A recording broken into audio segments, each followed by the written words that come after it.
¿Cómo están? Bien, bien. Ya hemos estado acá. Pues muy buenos días a todas, a todos. Nos da mucho gusto estar de gira, de visita en el estado de Puebla. Desde anoche estamos en Puebla, aquí descansamos y hoy vamos a llevar a cabo dos actos. Vamos a encabezar el 50 aniversario del Plan DN3. Vamos a llevar a cabo el 54 aniversario del Plan DN3. Vamos a estar en la ceremonia para conmemorar este 54 aniversario del Plan DN3. Ya todos los mexicanos sabemos de la importancia de este plan de la Secretaría de la Defensa. Este acto va a consistir también en reconocer a todo el personal médico de las Fuerzas Armadas que ha estado ayudando durante la pandemia del COVID-19. Este acto se va a llevar a cabo aquí mismo, en esta Escuela Militar de Sargentos, a las 10 de la mañana y posteriormente a las 11 vamos a llevar a cabo una reunión para evaluar el avance del trabajo de reconstrucción de edificios, de escuelas, de templos que fueron afectados desde el temblor del sexenio pasado. Obras que se han ido terminando, otras que todavía están en proceso y vamos a estar en San Pedro Cholula para evaluar el avance en este programa de reconstrucción por las afectaciones, los daños del temblor. Vamos a iniciar esta conferencia. Antes quiero expresar mi más profundo pésame por el asesinato del licenciado Uriel Villegas Ortiz, juez del Poder Judicial Federal, y el asesinato también de su esposa. Desde luego es un crimen atroz, condenable, y ya estamos trabajando de manera conjunta, el Poder Judicial, la Fiscalía de la República y el Poder Ejecutivo, para castigar a los responsables. Ya se está actuando y nuestro más sentido pésame, repito, por este abominable crimen. Vamos a seguir enfrentando a la delincuencia y lo vamos a seguir haciendo de manera conjunta, apoyándonos mutuamente, la Fiscalía, el Poder Judicial y el Poder Ejecutivo. Son buenas las relaciones entre los poderes y la Fiscalía y cerramos filas para que estos crímenes no se repitan, que nunca más se den estos hechos violentos. Vamos a estarles informando, tanto la Fiscalía, que ya atrajo el caso, la investigación, la Fiscalía General, como nosotros, sobre el avance en las investigaciones. Comenzamos dándole la palabra al ciudadano gobernador de Puebla, Miguel Barbosa, con el que hemos trabajado de manera coordinada. Luego va a intervenir el general secretario, Luis Crescencio Sandoval, para informarles sobre la situación de seguridad en Puebla y también sobre lo que está haciendo la Secretaría de la Defensa en apoyo a la campaña contra la pandemia del COVID-19. ¿Cómo nos está ayudando la Secretaría de la Defensa, la Secretaría de Marina, los dos planes, el Plan DN3 y el Plan Marina, en la rehabilitación de hospitales, en instalar equipos, en tener médicos, enfermeras, especialistas, todo lo que se ha hecho con el apoyo de las Fuerzas Armadas en materia de salud? También se va a informar. Y le dejamos la palabra al ciudadano gobernador. Gracias, presidente. Gracias, presidente López Obrador. Bienvenidos, señores del gabinete, señora secretaria. Bienvenidos, señores de la Fuente, que acompañan al primer mandatario en su gira y que cubren esta, desde luego ya tradicional conferencia mañanera del Poder Ejecutivo de la Nación. Decirles que en Puebla el tema de seguridad pública es un tema que lo hemos asumido como prioritario a partir de que encabezamos este gobierno en el mes de agosto del 2019. La cúspide de la comisión de delitos en nuestro estado se dio entre enero y julio de 2019 y a partir de agosto de 2019 cada mes hemos ido disminuyendo la comisión de delitos, el índice delictivo. Sin embargo, la percepción de inseguridad permanecía muy alta. Fue calificada la ciudad de Puebla como la ciudad más insegura en cuanto a percepción por parte de la población. Pasó un hecho abominable en el mes de marzo cuando 4 jóvenes, 3 estudiantes de medicina, dos colombianos, un poblano y un conductor de Uber fueron abominablemente asesinados, cruelmente asesinados, y eso se sumaba a una serie de homicidios que ocurrían sobre todo en la zona conurbada de nuestro estado. Pudimos enfrentar esa situación complicada de protestas, por cierto, protestas ejemplares, protestas todas muy pacíficas, limpias, y lo hicimos con diálogo, y encontramos formas de solución que abrieron una ruta de entendimiento y de soluciones compartidas. Pero tomamos decisiones en la reestructuración de nuestro sistema de seguridad pública, y a partir de ese momento, establecimos un combate a la delincuencia frontal que se ha traducido de marzo a este momento en más de 1,000 detenidos, en la disolución de más de 62 bandas en todo el estado. Y hoy, señor presidente, señores medios de información, señoras, no hay crímenes cruentos en Puebla. Sigue habiendo delincuencia, sí. Hoy tenemos una disminución de los 17 figuras delictivas que el Sistema de Seguridad Pública le da seguimiento, porque son delitos de alto impacto. Por lo menos en 13 tenemos una baja muy importante, muy importante. 4 son los que mantienen un relativo crecimiento, que es la extorsión. Hay un registro del tema de narcomenudeo, pero eso tiene que ver con el número de carpetas por detenidos que tenemos, cientos, que hace que el registro se vea como aumento. El tema de feminicidios, pero quiero decirles que no hay impunidad en Puebla. Cada hecho de feminicidio tiene a un feminicida o en la cárcel o perseguido. No hay impunidad. Y tiene que ver con asuntos, sí, de cultura, sí, de una desigualdad estructural, sí, de muchas cosas. El tema de la inseguridad es un asunto que le va a ocupar su tiempo a este gobierno y a los gobiernos que sigan. Pero lo que tenemos que devolver es la paz y la seguridad para que las gentes vivan, para que las gentes disfruten de su vida, hagan negocios, y es lo que estamos haciendo en Puebla. Hoy hay una percepción totalmente distinta a la que hubo, totalmente distinta, y ahí están las cifras. No lo estoy diciendo yo solamente como números que yo pueda dar razones inexistentes, y vamos caminando. Tenemos una estrategia para detener a los que se han mencionado, que ya ni siquiera lo son, porque el tema de la vida delictiva es muy cambiante, ¿sí? Como los grandes capos. Los que fueron los capos, después ya no lo son, van cambiando. No identificamos un cártel nacional trabajando, dominando en Puebla, pero hay grupos delincuenciales tan violentos como cualquier cártel nacional. Sí, todo el tiempo hay que estar combatiendo la inseguridad pública, combatiendo a la delincuencia. Ahí se falta mucho por hacer, pero actuando de buena fe, con honestidad, sin corrupción y con mucha firmeza, vamos a ir dando pasos muy firmes y con muchos logros. No llego todavía al año de ser gobernador y me siento satisfecho por los logros obtenidos en el plano de la seguridad pública. Y desde luego es combatir la corrupción. Desde luego que sí. Hoy los liberales combatimos la corrupción, combatimos la pobreza, combatimos la desigualdad, combatimos la inseguridad pública. Hoy somos los liberales quienes actuamos así. Gracias, presidente. Gracias a todos por estar en Puebla. Con su permiso, señor presidente. Por favor, las gráficas.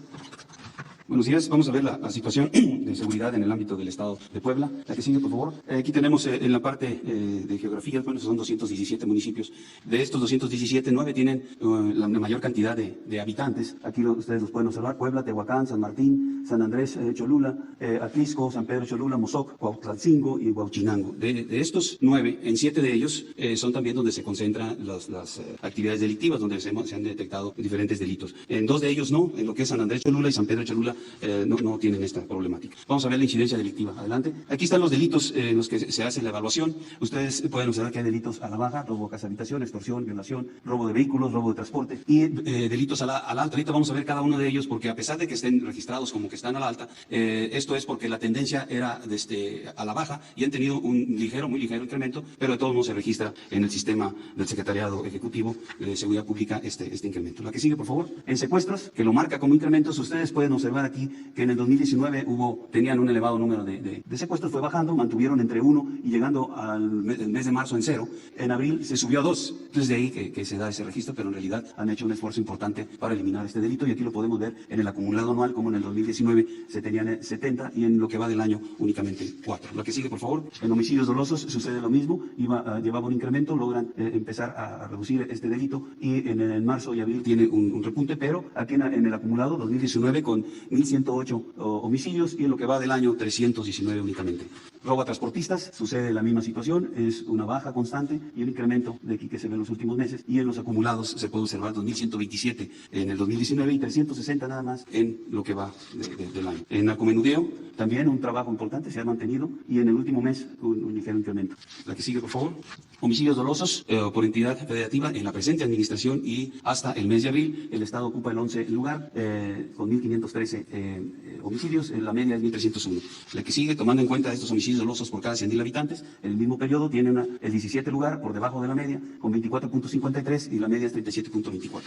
Aquí tenemos otra gráfica en la que marca ya la totalidad de delitos de enero a abril, y aquí está ocupando el 22 lugar el Estado, usted que tiene una incidencia delictiva baja. La que sigue aquí es también nada más el de abril, el del mes de abril, que en el mes de abril tiene el 20 lugar, también bajo la condición de la reunión de todos los delitos en el Estado. La siguiente, la incidencia delictiva está centrada, o aquí en la gráfica tenemos 20 municipios, y son 6 los que se concentran la delincuencia. En estos 3 primeros hay diferentes clases de delitos, y en lo que es Tecamachalco, Coatlatzingo y Amozoc se incrementa el robo de vehículos. Identificamos geográficamente que los delitos se dan en la parte central del Estado y en la parte norte, que están vinculados también estas dos áreas con las áreas donde se van los ductos de Pemex, tanto de hidrocarburos como de combustible y de gas, que también ahí hay una presencia delincuencial. Las fuerzas de seguridad del Estado, para poder atender la problemática, aquí las tenemos 11.261 elementos entre policía estatal y municipal, que si lo comparamos con el promedio de la ONU,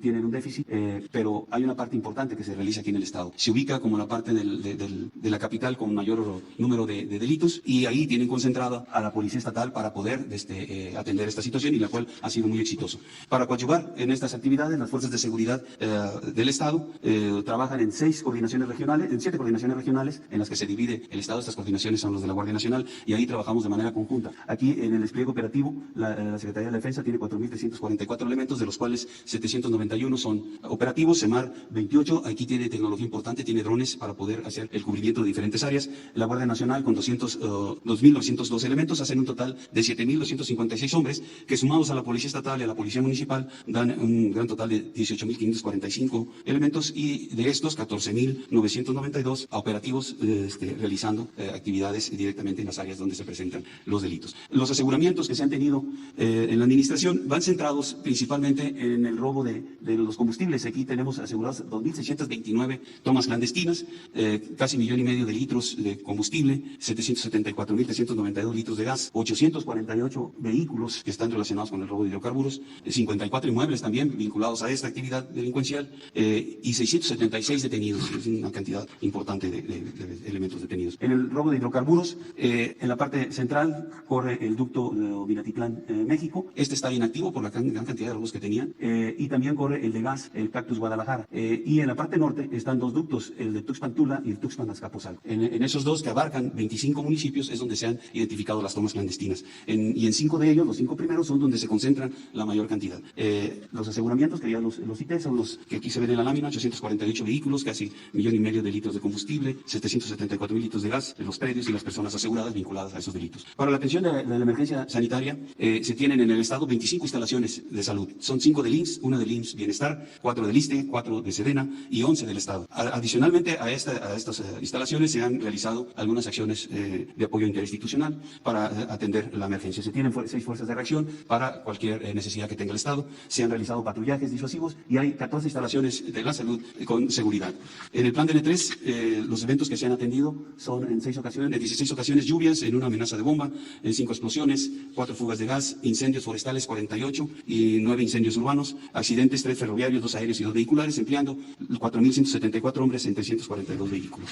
Esto es lo que corresponde al informe sobre seguridad, y pasaré a dar el informe sobre los avances en la aplicación del plan de N3 ante la contingencia del COVID-19. Bien, a partir del 23 de marzo del presente año, de conformidad con las instrucciones del Presidente de la República y Comandante Supremo de las Fuerzas Armadas, la Secretaría de la Defensa Nacional gradualmente ha fortalecido las capacidades del Sistema Nacional de Salud mediante la aplicación del plan de N3E, empeñando sus recursos humanos y materiales. Esta Secretaría opera 116 instalaciones hospitalarias reconstruidas, remodeladas, reconvertidas y equipadas, de las cuales 32 son responsabilidad del Instituto de Salud para el Bienestar, 35 corresponden a hospitales militares de atención general y de especialidades, así como 49 dormitorios de unidades operativas reconvertidas a instalaciones hospitalarias y de terapia intensiva. Este despliegue fortalece al Sistema Nacional de Salud en todo el país, con 4.348 camas, 2.006 de terapia intensiva y 2.342 de hospitalización. Actualmente se encuentran ocupadas 1.034 camas, que representa el 23.8% del total. De acuerdo a la planeación, la aplicación del plan de N3 complementa las capacidades del Sistema Nacional de Salud una vez que estas fueran rebasadas mediante la infraestructura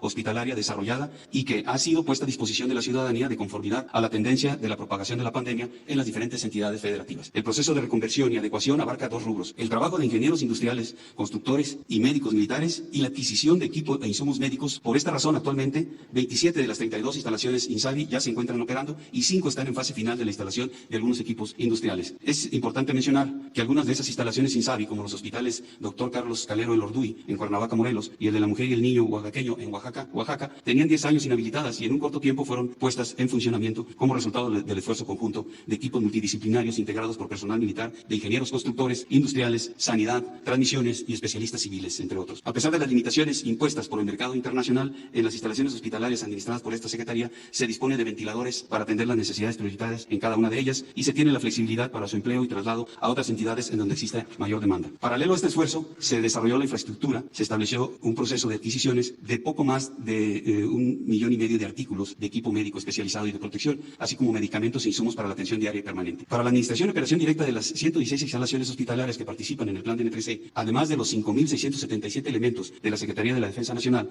a partir del 27 de marzo del presente año, se han contratado hasta esta fecha a 4.995 profesionales de la salud, quien hoy orgullosamente son parte de este esfuerzo institucional. Tanto militares como civiles especialistas del sector salud cumplieron con un proceso de capacitación en la homologación de procedimientos médicos de atención en terapia intensiva y tareas indispensables de apoyo médico. Asimismo, para satisfacer la necesidad de brindar información continua a familiares con pacientes en tratamiento, se establecieron en las 116 instalaciones bajo responsabilidad de la Sedena módulos de vinculación familiar para la interacción paciente-familia a través de videoconferencias. Para la distribución de medicamentos, equipo e insumos médicos en todo el territorio nacional se han materializado 659 rutas terrestres y 41 rutas aéreas, lo que ha permitido trasladar hasta el día de hoy 3.878 toneladas. Aunado a lo anterior, esta dependencia, en coordinación con el Instituto Nacional del Bienestar y el Instituto para Devolver al Pueblo lo Robado, han realizado la distribución de 759 toneladas de insumos médicos a través de 177 rutas terrestres. En coordinación con la Secretaría de Relaciones Exteriores, esta dependencia, empleando aeronaves de la Fuerza Aérea Mexicana, ha realizado 36 vuelos internacionales de transporte humanitario para repatriar a 999 mexicanos de los países de Cuba,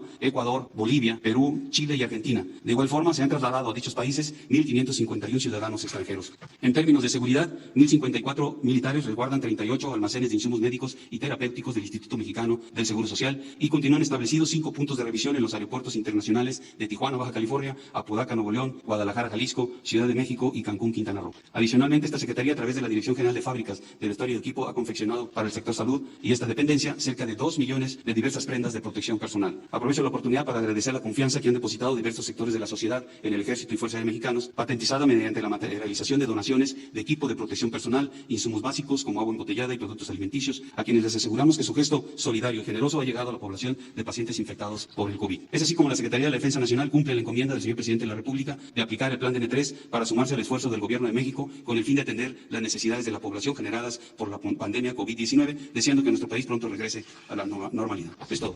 Gracias. Bueno, antes de abrir la ronda para preguntas y dar respuesta a todos sus planteamientos, yo quiero agradecer tanto a la Secretaría de la Defensa como a la Secretaría de Marina por su apoyo en la atención de enfermos y todo lo que se ha realizado para enfrentar la pandemia del COVID-19. En el caso de la Secretaría de la Defensa, por primera vez se aplica el DN3 en lo relacionado con la salud para enfrentar una pandemia tan terrible como la del COVID-19. Y nos dieron mucha seguridad desde que percibimos que se iba a agravar la situación con la pandemia y que no teníamos la infraestructura hospitalaria suficiente. Recurrimos a estas dos instituciones que son un pilar del Estado mexicano, la Secretaría de Marina y la Secretaría de la Defensa, para pedirles que intervinieran rehabilitando hospitales, como lo ha mencionado el general Sandoval. Solo para el INSABI se terminaron en un poco más de 3 meses 32 hospitales, de los cuales solo 5 están por entrar en operación. 32 hospitales en 100 días. Esto por el trabajo de los ingenieros militares. Rehabilitaron estos hospitales. Algunos, como aquí lo dijo el general, llevaban 10 años en proceso de construcción. Estaban abandonados y se terminaron, se equiparon, se capacitó personal. Agradezco mucho a los médicos militares, a todos los trabajadores de la salud,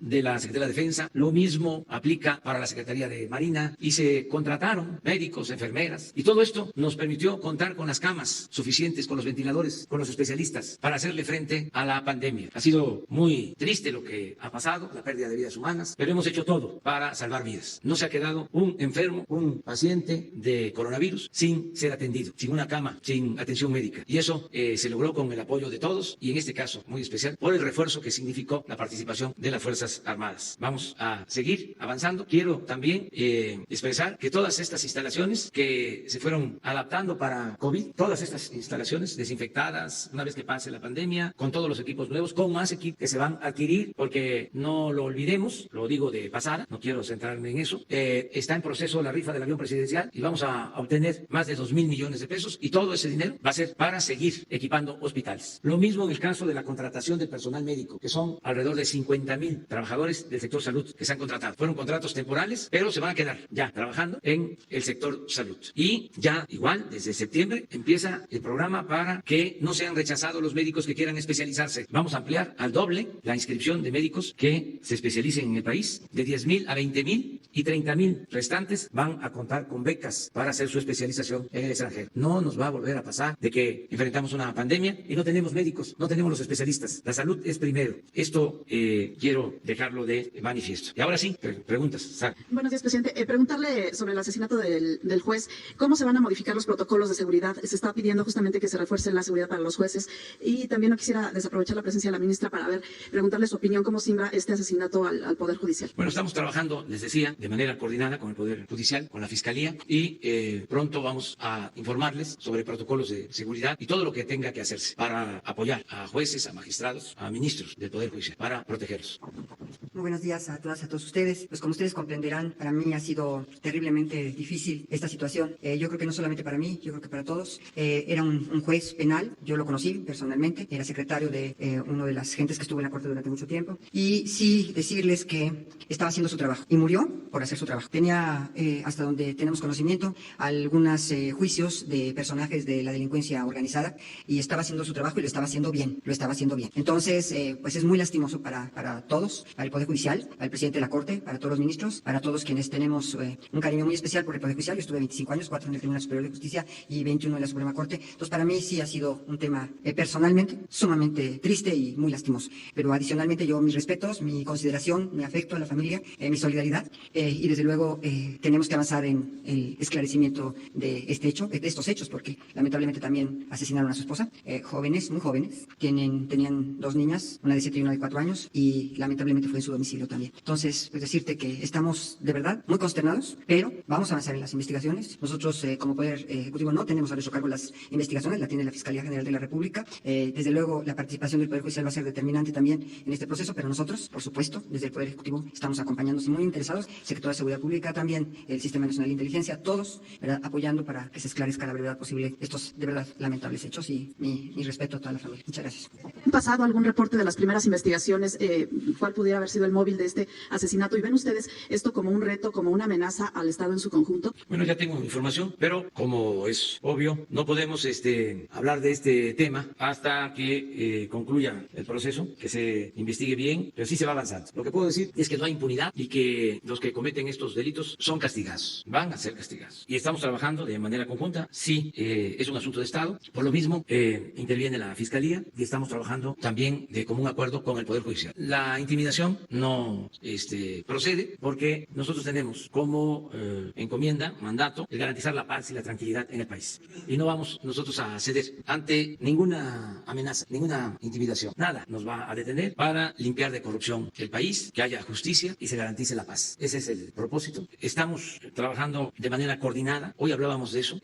Antes, cada institución actuaba por su cuenta. El Ejército hacía lo que consideraba. La Marina igual. La Secretaría de Seguridad Pública. Los gobiernos estatales. Los gobiernos municipales. La antigua Procuraduría, ahora Fiscalía. Ahora no es así. Hay, entre otros, elementos buenos, favorables, ventajas. El que estamos trabajando de manera coordinada. Todos los días nos reunimos. Nunca se había visto eso. De que todos los días de 6 a 7 de la mañana, reunión de gabinete de seguridad. Imagínense cuántas reuniones del gabinete de seguridad, pues son diarias. La secretaria de Gobernación, el secretario de Defensa, el secretario de Seguridad Pública, el secretario de Marina. El recibir nosotros el reporte diario de lo sucedido en las últimas 24 horas. El no delegar este tema que tanto preocupa a la población, sino asumirlo de manera personal. Eso ha sido muy importante. La coordinación y al mismo tiempo la perseverancia, el estar constantemente atendiendo el problema de la inseguridad. Y lo más importante de todo, el no permitir la corrupción y la impunidad. El que no haya contubernio entre delincuencia y autoridades. Como era antes de que no había fronteras, no se sabía vía donde terminaba la delincuencia y comenzaba la autoridad. Ahora hay una línea bien definida. Estamos separados, delincuencia y autoridad. Entonces, todo esto nos da ventaja para ir avanzando y hay resultados. Vamos a informar el viernes de cómo vamos en esta materia. Estos hechos son muy dolorosos y producen pues inquietud, pero le digo a los mexicanos que estamos entregados por completo a que haya paz, a que haya tranquilidad. Y cuento con el apoyo de un gran equipo que me está respaldando para ese propósito. Les decía, el viernes, como lo hacemos cada mes, se va a informar sobre la incidencia delictiva nacional, cómo vamos en el país. Y sobre dos temas de política exterior, preguntarle, esta queja que puso esta Asociación de Cámaras Empresariales Petroleras de Estados Unidos por el tema de energético para defensa de estas empresas, ¿no impacta en la entrada en vigor del TEMEC, que va a ser el 1 de julio? No, ellos acusan que hay una discriminación para estas empresas extranjeras en el tema energético. Y si ya se descartaría su salida a Washington a estas alturas de... Bueno, lo de estas empresas, pues yo no conozco, la verdad, que exista esta denuncia. Es una nota periodística, creo que de un periódico extranjero, porque sí, algunas empresas del sector eléctrico están inconformes debido a que se está poniendo orden, ya no se les permite hacer y deshacer. Ya hemos hablado de que abusaban, que vendían la energía eléctrica muy cara a la Comisión Federal de Electricidad, se les tenía que dar hasta subsidios y todos esos contratos los obtuvieron mediante el influyentismo, sobre todo las empresas extranjeras y en particular, y esto no tiene nada que ver con el pueblo español, esto tiene que ver con empresas españolas que veían a México como tierra de conquista y abusaron. Entonces estamos poniendo orden porque tenemos el compromiso de no aumentar el precio de la luz. Antes, por esos abusos, el que pagaba los platos rotos era el pueblo de México, porque constantemente aumentaban el precio de la luz. Como aumentaban el precio de las gasolinas, les iba muy bien a los empresarios, sobre todo a los extranjeros, pero le iba muy mal al pueblo de México. Entonces, como ahora se están revisando normas, se van a revisar esos contratos leoninos, entonces hay una campaña en contra de nuestro gobierno por las propias empresas. Es muy claro que el periódico El País de España está defendiendo a las empresas españolas, pero pueden estarnos cuestionando un día sí y el otro también, y no vamos nosotros a seguir permitiendo el robo, el saqueo. Entonces es lo mismo el caso de estas empresas estadounidenses, que no está muy claro, porque las que tienen el monopolio en la industria eléctrica son las empresas españolas. Hay una sola empresa, Iberdrola, que tiene 20 plantas de generación de energía eléctrica. Todavía el año pasado, un hijo de Claudio X González le vendió una planta en donde él era socio a Iberdrola. Entonces están trabajando de manera conjunta y hay toda una campaña en medios de comunicación en contra de nosotros. Yo pues lamento que esto pase, pero no vamos a dar ni un paso atrás porque está de por medio del interés general. Yo no voy a incumplir mi compromiso de que se mantenga el precio de la luz, que no aumente durante todo el sexenio, no va a aumentar. Incluso ahora con la pandemia se redujo porque ya no había límites en el consumo. En tiempos normales, si se consumía más energía, ¿sí?, se pasaba a otra tarifa. Entonces ahora, por la pandemia, aunque se consuma más, ya no se pasa a una tarifa donde se tiene que pagar más por la luz. Todo esto lo hemos hecho por no permitir la corrupción. Esta empresa, lo voy a seguir diciendo, le ofrezco disculpa, porque fue un abuso, es una vergüenza. Iberdrola se llevó a trabajar a su corporativo a la secretaria de Energía del gobierno federal, la que fue secretaria de Energía, creo que con Vicente Fox, no sé si con Fox o con Calderón. Y terminando Calderón, se fue también a trabajar a Iberdrola, consejero de Iberdrola, el presidente de México. Por eso están molestos, porque aquí hacían lo que querían. Calderón, además de Iberdrola, tenía a Repsol como empresa favorita, también española. Y el expresidente Peña Nieto, a OHL, también española. Eso es lo que no le gusta al país, pero aquí es otra cosa. Yo lamento lo que está pasando en España, que no se informa, no se dice nada.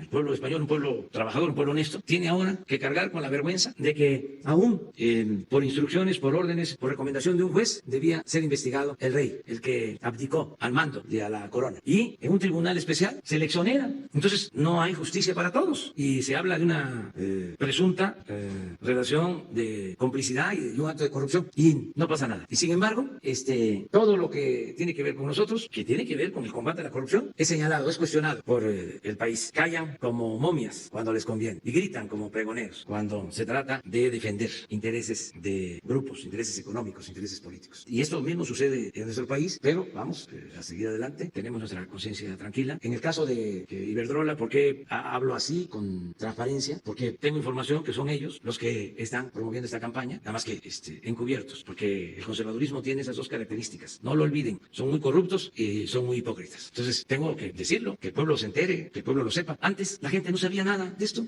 ni siquiera había escuchado de que una empresa española tenía el monopolio de la industria eléctrica en lo que corresponde a los que venden energía a la Comisión Federal de Electricidad. Iberdrola, ¿cómo? ¿A poco sabía la gente de cuando terminó el expresidente Calderón se fue de consejero de esta empresa? No lo sabía, porque esto no se informaba, eran temas vedados, había un pacto de silencio. Ahora no, ahora la vida pública es cada vez vez más pública. Y decirle a los de Iberdrola y a todos los de estas empresas que está abierta la posibilidad de diálogo para llegar a un acuerdo, que es lo mejor. Ahora que hablé con el primer ministro Trudeau, también le pedí, sí, hay empresas mineras canadienses que no están pagando impuestos, ya también están buscando acuerdo y nosotros estamos abiertos al diálogo, pero no podemos seguir con lo mismo, condonando impuestos y siempre con la soflama de que si no se les dan privilegios, no va a haber inversión y no van a venir a instalarse a México y no van a crearse empleos. Eso no es cierto. Las empresas serias, que hay muchas, incluso las empresas extranjeras, cumplen con la ley, pagan sus impuestos, hacen lo mismo que realizan en sus lugares de origen, las mineras en el Canadá, empresas estadounidenses que pagan todos sus impuestos. Ahora que nos tocó tratar con Walmart, que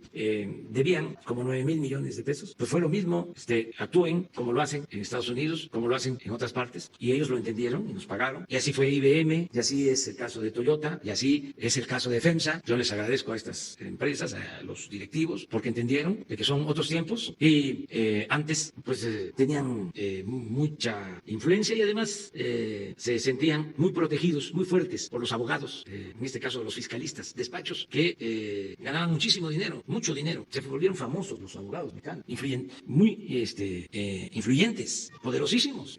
En lo penal hasta se anunciaban, yo no tengo a ningún cliente en la cárcel, y eran así como personalidades muy famosas. Los fiscalistas, mucho dinero. O sea, y no es que en todos los casos se tratara de buenos abogados, no, era por el influyentismo, porque podían convertir un asunto civil en penal solo con influencias, podían influir en el Poder Judicial, podían influir en el SAT, casi ellos ponían al de grandes contribuyentes del SAT, jugaba golf con ellos, digo, el golf ya dije que es un buen deporte, ellos mismos manejaban todo, entonces eso ya cambió. ¿Pero cuál es la otra pregunta?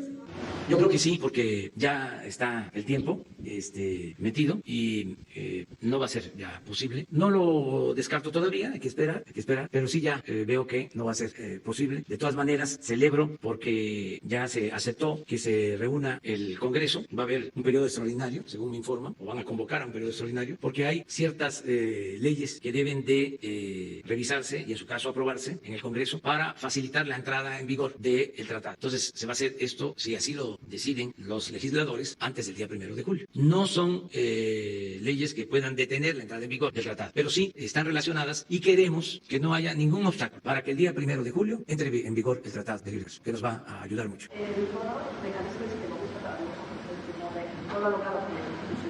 Pues ya ve que ando en giras, ahora estoy por acá.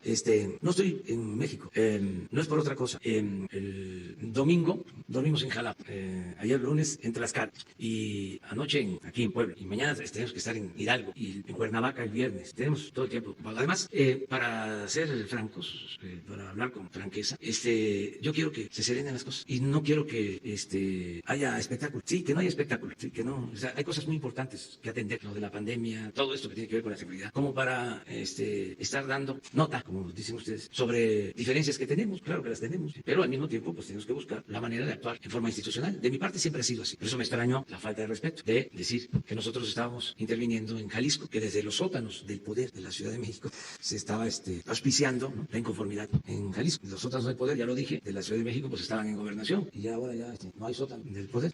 Con todos los gobernadores. Sí.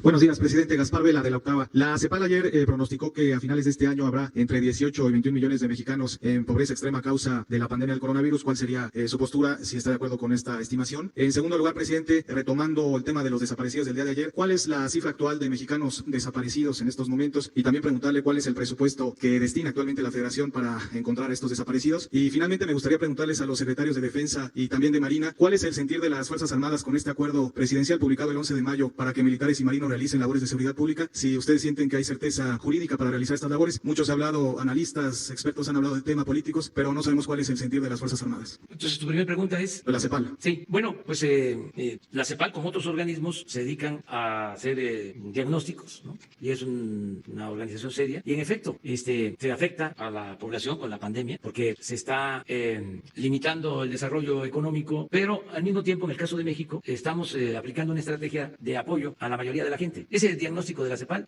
nos ayuda a convencer a los potentados y sobre todo a los conservadores de que hay que atender primero a los pobres, a la gente humilde, porque lo que querían o lo que recomiendan los fondos, el Fondo Monetario Internacional y todos los organismos financieros, el modelo neoliberal, todos sus planes frente a crisis como esta en lo económico, pues es ayudar siempre a los de arriba, rescatar a los de arriba. Entonces nosotros nos hemos preocupado de atender a los de abajo antes que a nadie más, antes que a otros. Entonces eso nos está ayudando mucho. Por eso vamos a seguir ayudando a la gente humilde, a la gente pobre. El lunes en la mañana ya vamos a dar a conocer cuántos nuevos créditos para los que se buscan la vida en el sector informal de la economía, tianguistas, taxistas, artesanos, aunque ya están siendo atendidos, incluso músicos, meseros, camareras, todos van a recibir apoyo. Ya se está haciendo esto. Entonces, la CEPAL, al hacer este diagnóstico de que con el COVID puede crecer la pobreza, lo que está diciendo es hay que ayudar a los pobres. Es por el bien de todos, primero los pobres. Y eso es lo que estamos haciendo nosotros. Acerca de la atención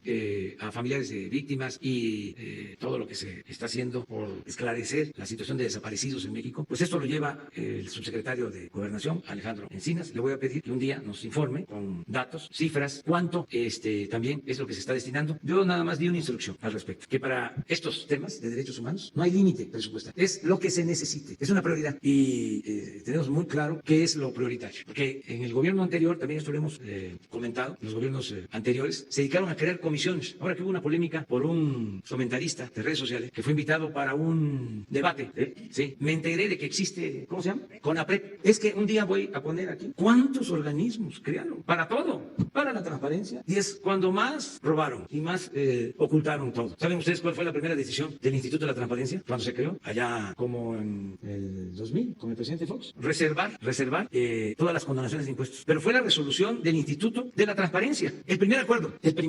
Pero para todos institutos. 2002. Ya que sale que surge esta polémica, ¿cómo es que se llama esto? ¿Para qué se creó? Para evitar el racismo y la discriminación. ¿Sí? ¿Cómo son los aparatos estos? Pues directores, subdirectores, aparatos burocráticos. Entonces ya tenemos muy claro de que todo lo que tiene que ver con atender a la gente no hay límite presupuestal. Y acerca de lo que le comentas, si te parece, posteriormente, el día que vamos a informar el viernes sobre seguridad. Por esta polémica, ¿usted qué piensa, presidente, sobre la polémica que comentaba? Pues que ya basta de simulación, ¿no? De que no puede ser que gente racista, clasista, siga soterrada, oculta, enmascarada, engañando. ¿Cómo se va a invitar, la verdad, a alguien que discrimina a un acto de estos? Desde luego yo soy partidario de la libertad, pero pues es el colmo.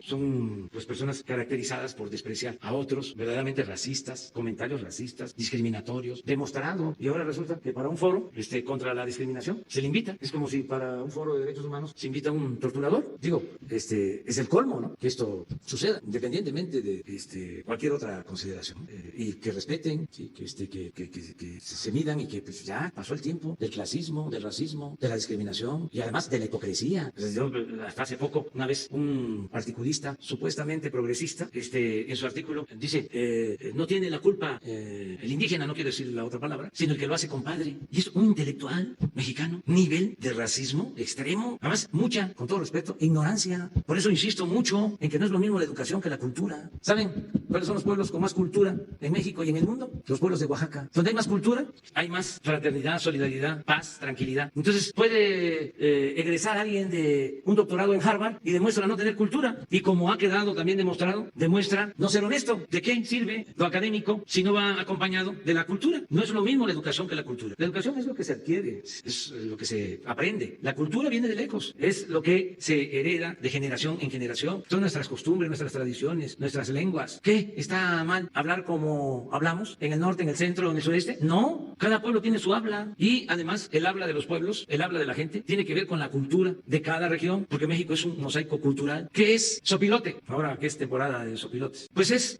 la mezcla del castellano con el náhuatl. ¿Cómo se dice sopilote en Tabasco? Chombo. ¿Y está mal dicho? No, es la mezcla del castellano con el maya. Entonces, ¿por qué no vamos a hablar cómo lo hacemos en cada región? que vamos a ir a cursos de dicción para hablar físico y más ese lenguaje horrendo, lleno de tecnicismos que nos impuso el modelo neoliberal, toda esa terminología, Producto Interno Bruto. Hay uno ahora que no sé, que hasta un partido político puso un cartel planteando sí a la resiliencia. Así es, resiliencia. A ver, digan ustedes, ¿qué es eso? ¿Quién lo entiende? Nadie. Entonces, sí a lo que somos, a nuestra autenticidad. Una más. Buenos días, presidente. Pues ya empezaron prácticamente todos los partidos políticos la competencia electoral, ya están hablando de alianzas, ya están hablando de coaliciones. Le quiero preguntar cuál será la fecha límite que usted pondrá para que los funcionarios públicos federales renuncien si es que quieren participar en las elecciones. Y bueno, y aprovechar que está aquí el secretario de Seguridad para preguntarle si ya decidió si va a ser candidato a la gubernatura de Sonora. Pues eso se los puede contestar, pero no aquí, porque aquí es otra cosa. Y acerca de la fecha, pues son las que establece la ley. O sea, los servidores públicos que aspiran a ser candidatos tienen que dejar su cargo meses antes de la elección. Por lo general, cada constitución estatal establece los términos. Hay casos en donde es 3 meses antes, otros 6 meses antes. Entonces, si van a participar servidores públicos como candidatos en las futuras elecciones, pues tienen que abandonar el cargo como lo establece la ley. Eso es lo que podemos decir. No es la que ya está en la ley, para que actúen los que quieran hacerlo. No sé yo cómo está esa situación, no sé cómo están esas aspiraciones, pero bueno, todo el mundo tiene derecho a votar y a hacer votados. Segunda pregunta, le quiero preguntar sobre las acciones que están haciendo algunos gobernadores para salir de la crisis del COVID. Por ejemplo, en la Ciudad de México, la jefa de gobierno va a condonar parte de los impuestos que se deben los capitalinos. Quería saber su opinión si esta posibilidad que está haciendo ella. Claro que es buena la postura que asuma cada gobierno de acuerdo a sus finanzas. Se tienen que cuidar nada más las finanzas públicas, pero cada gobierno puede tomar la medida que considere. Los estados, el gobierno de la ciudad, son libres, son soberanos. Ellos manejan de manera independiente sus presupuestos. Aún los recursos que transfiere la federación a los estados, una vez que están ya en poder de los gobiernos estatales, son de manejo exclusivo de los estados. Es decir, ya la federación no puede disponer de esos fondos ni ordenar en qué aplicar esos recursos. Eso corresponde ya a los poderes locales. Para eso son los congresos de los estados, igual que en la federación, que el Congreso tiene la facultad, la Cámara de Diputados, de aprobar el presupuesto, es lo mismo en los estados. Entonces pueden hacer lo que ellos consideren. Si tienen posibilidad económica, sí. Lo que no veo bien es que se endeuden, como se hacía antes, que dejaban en bancarrota las finanzas municipales y las finanzas de los estados y heredan toda esa deuda a los nuevos gobiernos y tienen dificultad para poder financiar el presupuesto. Eso es lo que puedo decir. A ver.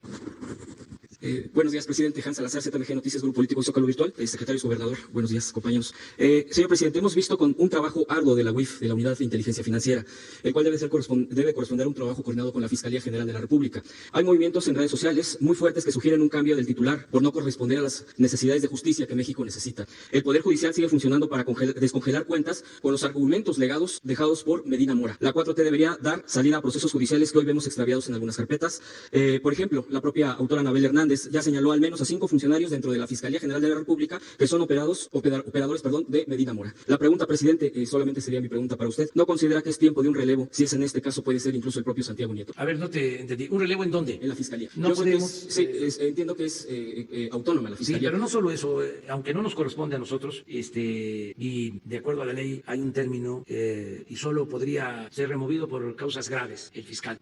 Yo tengo la opinión de que Alejandro Gertz Maneros es un buen fiscal, que está haciendo muy bien las cosas, que es una persona íntegra, honesta, que no tiene compromisos con grupos de intereses creados. Esa es mi opinión del fiscal. Si no, lo diría, pero yo considero que está haciendo bien su trabajo. En el caso de la Oficina de Investigación Financiera, pues ellos hacen su trabajo, pero es la Fiscalía la que tiene que resolver. En el caso de la Oficina de Investigación Financiera, puede llevar a cabo investigaciones, pero cuando se trata ya de un proceso judicial, se tiene que presentar una denuncia en la Fiscalía. Y luego, como otra instancia, el Poder Judicial. Y sí, a veces los jueces desechan una investigación o en este caso descongelan cuentas, pero también es un poder autónomo, es un poder independiente. Tenemos que ajustarnos cada poder al ámbito de nuestra competencia. Eso es lo que puedo comentar. Y sí, aseguro que está bien el trabajo de la Fiscalía. Le tengo confianza al doctor Gertz Maneros. Ese es mi punto de vista. A pesar de que ha habido un poquito, perdón, la réplica, presidente, con esto